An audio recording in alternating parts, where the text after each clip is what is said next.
Hello, Mike.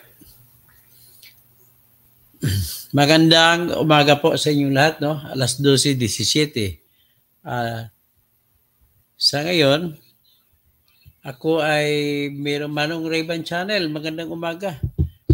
Yes, I will really run for senator. Kita niyo ako ngayon, ay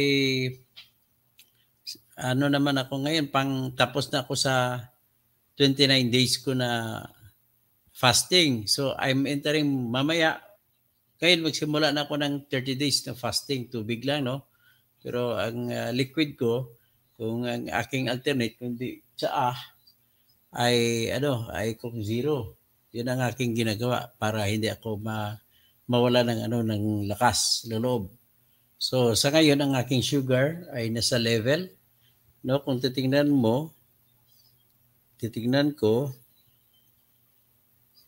nasa linya ng 4.5 times 18. So 4 times 18, that is 40 plus 8, 38, 32. So 72 plus 5 times 10, 50 plus 5. So nasa 80 ako, punta sa 90. So anniversary po ito ng pagka-disbar ko ngayon, no, sa February 2. So ito kay lumabas yung balita na disbar ko, ako ay nabasa ng nanay ko, at mula nung nabasa niya pagkagabi ay hindi na siya kumain. So, sa totoo lang, pag kinikwento ko lagi para hindi na ako maiiyak. So, nung nahulog din siya sa ganong problema, hindi na siya kumakain. Mula noon, pilit na lang namin binibigyan na kung ano-ano, tapos dinala ko sa ospital. You know, I spent 2 million pesos. Na, di ba, naalala nyo, nanghingi pa ako ng tulong sa inyo. So may utang pa kami na 750,000 sa ospital. So anyway, pag magkapera ko, babayaran ko na yan. Actually, nag-demand letter ng ospital eh. Hayaan ko na lang kung kumaso sila. Tapos, ang nanay ko, June 21 ay namatay. Ang kapatid ko naman ay nahulog din sa sakit kasi lahat po sila ay very proud sa akin bilang source of pride kasi ako ng pamilya. Ako lang yung abogado sa aming pamilya.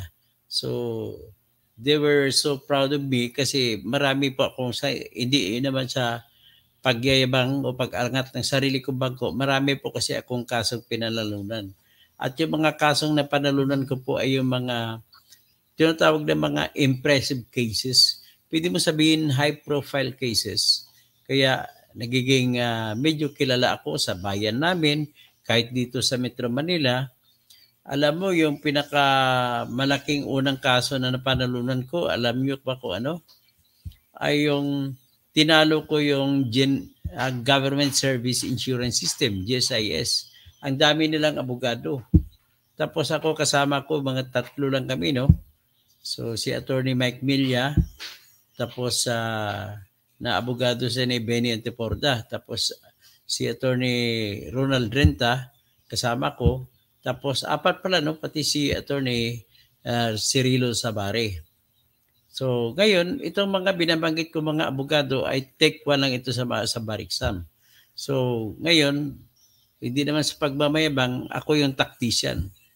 So kinasuhan ang National Press Club ng Government Service Insurance System na palayasin sa National Press Club building.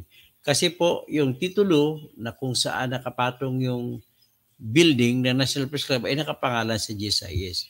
Pero naipanalo ko rin yan. Okay? So next ay ang dami ko pang naipanalong kaso na kung saan ay nagpetition po ako sa Supreme Court na kung saan hinihingi ko sa Supreme Court na ang lahat na masintensya ng libel ay huwag na kulong iparusa, kundi multa na lang.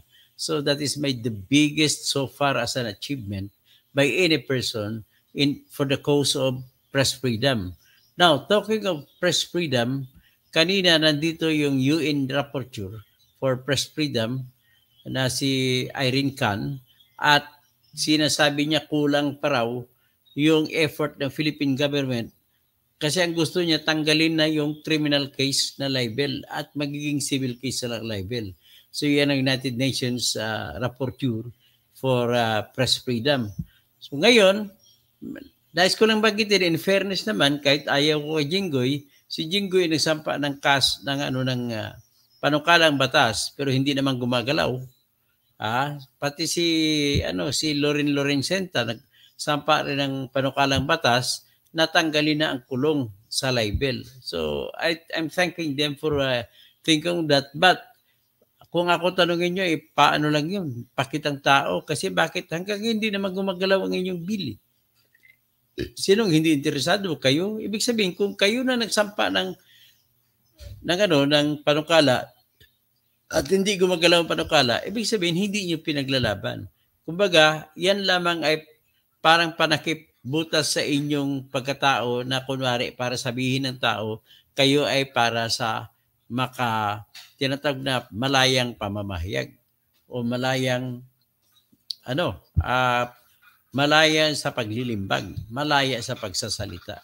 Alam mo, pag pinag-usapan po natin ang kalayaan sa pagsasalita, kalayaan sa pagpapahayag, kalayaan sa paglilimbag, sinasabi po sa ating konstitusyon sa